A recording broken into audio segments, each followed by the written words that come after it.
Have you ever calculated something and felt confident that it was the most efficient solution, only to doubt yourself days later? You decide to recheck the math and discover that your initial calculations were incorrect, leading to an hour of self-reproach for a simple mistake. However, upon deciding to run the numbers one final time, you find that your first calculations were correct after all, and it was the second set that was flawed. That's a summary of my life. This week's lumber milling tale is quite the endeavor. I found myself shuttling between Halcyon and Joeva, keeping all 5 slots at the lumber mill busy. I was processing wood into timber, then further refining it into beams, all in an effort to support my lavish animal husbandry pursuits. This is where mathematics comes into play. I believe the most efficient method would be to process the quantity of 250 for 4 hours and 10 minutes. I diligently chopped the wood, filled the slots, and hurried to the next node. Rinse and repeat. On Sunday morning, I considered checking the math. I wondered if smaller quantities might be cheaper or faster. Perhaps the only reason to process 250 would be if there was a prolonged absence from the game.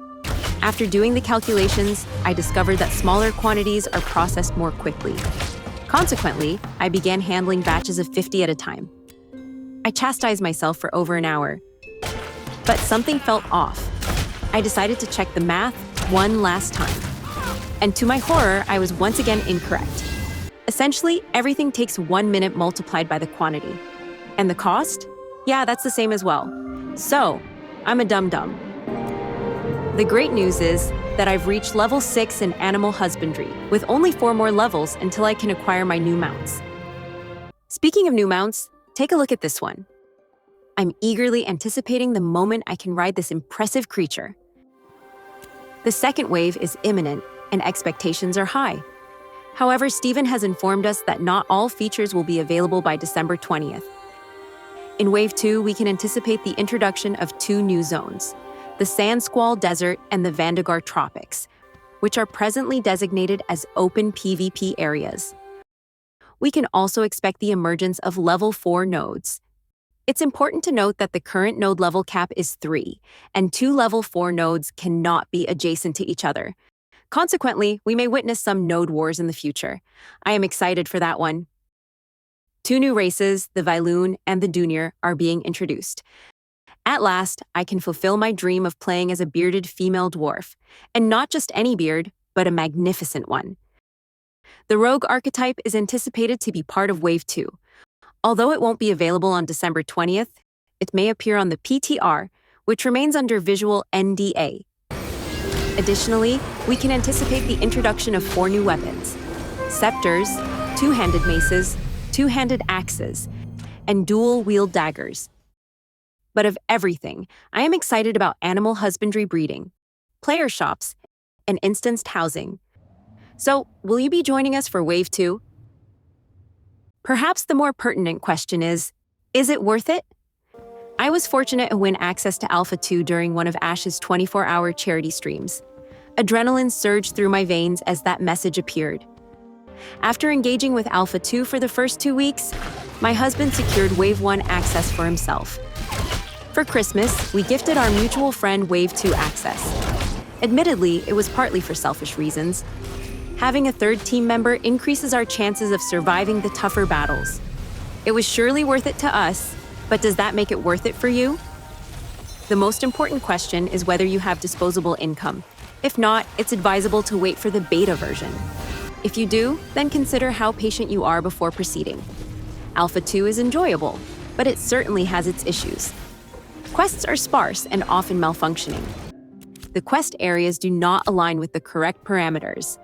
My husband and I spent an entire day attempting to locate an astral wolf that failed to spawn. When it eventually appeared and we were able to proceed with the quest line, it malfunctioned again as my husband advanced through the dialogue to help with the battle. NPC combatants still experience glitches, disappearing and reappearing, and at times appear to be invincible.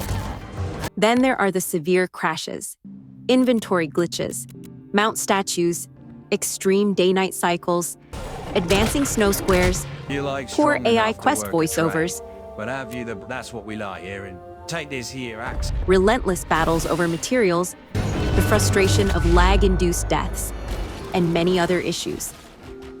If taken with a grain of salt, then it may be considered worthwhile. It is crucial to understand that Ashes of Creation, in its present form, is not a finished game.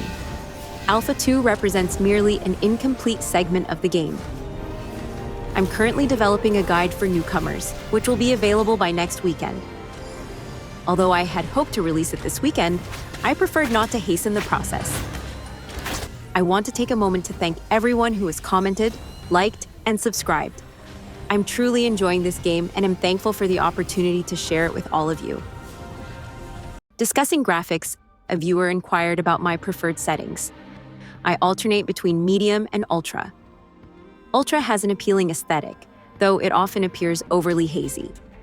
While it enhances the viewing experience, it can obscure the visibility of farmable materials. In many video games, the standard visual settings include low, medium, high, and ultra. Which setting do you prefer? It should be noted that this is Alpha 2, and the graphics are subject to numerous updates and optimizations in the future. It's logistics time. The power of gear has been significantly diminished, primarily impacting higher-level gear. Resolved an issue that hindered XP debt accumulation at the maximum level. Resolved an issue where dodge failed to grant the complete evasion bonus. Resolved an issue where caravans would get indefinitely trapped in combat, which reduced their designated movement speed. Resolved an issue that restricted the rarity of crafted consumable items to heroic level. Resolved an issue that granted experience debt protection to all participants during Node Wars. Implemented a confirmation step when attempting to cancel a processing job. The sounds for bandits, graveyard golems, firebrand, giants, minotaur, and others have been updated. Resolved an issue that permitted the acceptance of commissions beyond the designated maximum limit. Resolved a lighting issue at Koraloch. Updated the lobby animations and refined several of the transition sequences. Well, that's it for me. The weekend certainly flew by.